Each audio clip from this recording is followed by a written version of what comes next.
Good afternoon, everybody. Uneducated Economist here. In this video, I'm going to talk about how diving into luxuries will destroy your life. Now, these are videos that I have done before, and it really comes from Cantillon's essay, the chapters where he's talking about the increase and decrease of money supply.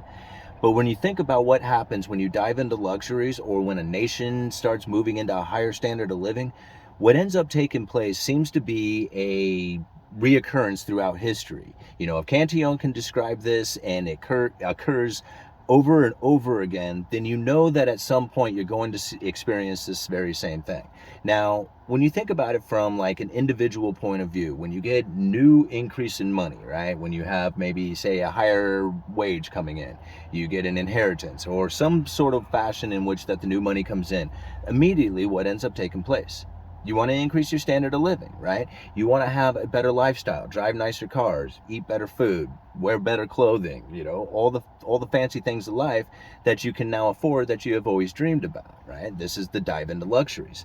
Now, when we think about what happens when Cantillon describes the increase and decrease of money to a state, it's really the dive into luxuries that ends up destroying everything. It happens to people where they have a wage in which that they thought was going to be continuous forever. Turns out that they can no longer make the money that they once did and cannot afford the debt payments on all the fancy house, the cars, the credit card payments that they had, maybe student loans, all this luxury stuff that they had acquired in belief that this would always continue as far as the high wage that they may be earning, right? And this is the new money that comes in. But when we think about it from a country's point of view, right? Cantillon describes it with a silver mine. And if a country or a particular region has access to a new money through a silver mine, what ends up taking place within the economy? Because the way he describes is very typical of what you would see throughout history with the rise and fall of nations. Now, when it comes to this new money coming in, the people who have first access to the money, they get to spend it at face value, right? So when they get to spend this money at face value, they go out there and start buying up a bunch of things. They start consuming more. Right? Now, the people that they are hiring to build nicer houses and make nicer clothes, they have first access to the money too, and they do the exact same thing, and they increase consumption. Now, this added increase to consumption starts depriving the availability to the people at the end of the line who have last access to the money. Their wages haven't increased, but now they're seeing the prices move up. Something very interesting continues to take place that the new money pours in, and the continual dive into luxuries takes place. Now, you think about it, this is the increase in standard of living that happens with the new money that pours in. As that standard of living starts to increase and the added consumption to the system starts increasing the prices, foreign competition starts to come in and competing with the domestic manufacturers.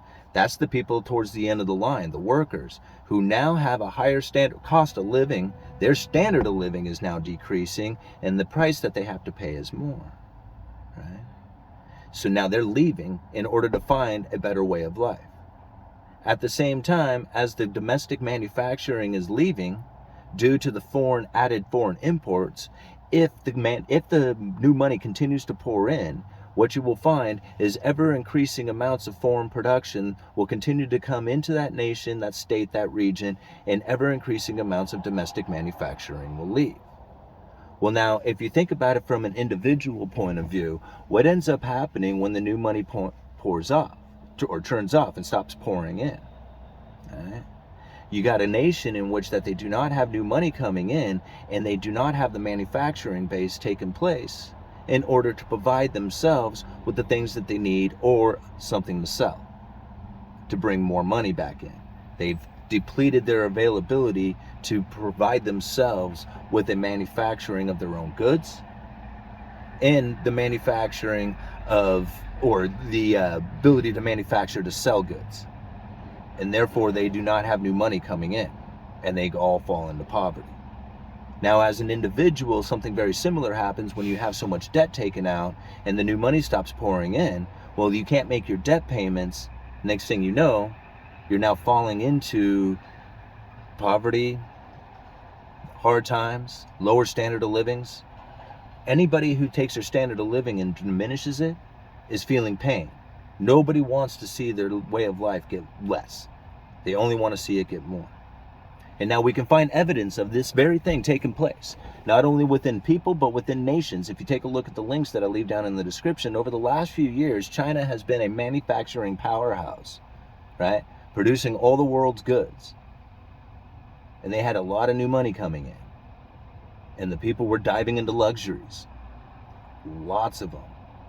It was a surge in luxuries, so to speak. And that's due to all the new money that comes in. And again, we can find evidence of this taking place, not only in Cantillon's essay, but if you think about it, throughout all of history, even the Roman Empire, right? Why do you think they were fighting so many wars? It's because they needed to figure out a way to get new money in, because they were basically living on imports, right? Without the new money coming in, everybody falls into poverty. Follow Rome. It happens, from a business point of view, from an individual point of view, from nations. It doesn't matter how you look at it. It's the dive into luxuries that kills you. Period. And now when you find that hard times starts to increase, and you find it very difficult to make ends meet, what do you see out there? You see all the luxury items going on sale. You see expensive items then becoming cheaper for the average person to say, man, look at those prices, right?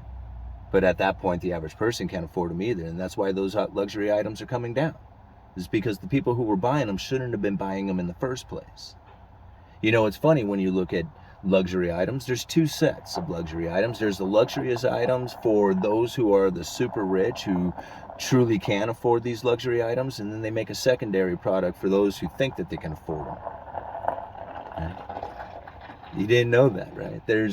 You have brand names out there that you can't find the logos anywhere on. Particular cars have very small indications of what kind of car they are. Other ones have very big logos, something very awesome to see. You can spot it a mile away what kind of car it is. Right? These two have two different price tags, and the ones on the higher end, those aren't falling. Those are still in high demand. You can see it by the article I leave for Rolexes, right? And that there's a lot of the models out there that are still in high demand, the ones that are truly for the super rich. And then you have all the rest of them for all the rest of the people who really shouldn't have bought one in the first place. And those ones are on sale. And they're going to be on sale as the credit tightening continues, as the monetary policy gets worse. Yeah. I shouldn't say worse, as it gets worse for the people who have been in that position as far as diving into luxuries. See, had they not done that, then it wouldn't be worse for them. They would actually be in a position in which that moving into a luxurious item might be more of an option for them, had they been, holding on and being conservative with their money, not diving into the luxurious items. A lot of people make fun of this car, and I think to myself, it's transportation. It's all I need it for. That's all I need this car for. I need to look cool some other day. I might buy a car for that. I don't think I need to look that cool. I just need to get to work. I just need to make my videos. After that, luxury. I think a nice ribeye is good. I think that's pretty nice. I think a really decent view, nice music. That's luxury. What else do you need? Uneducated Economist. You let me know.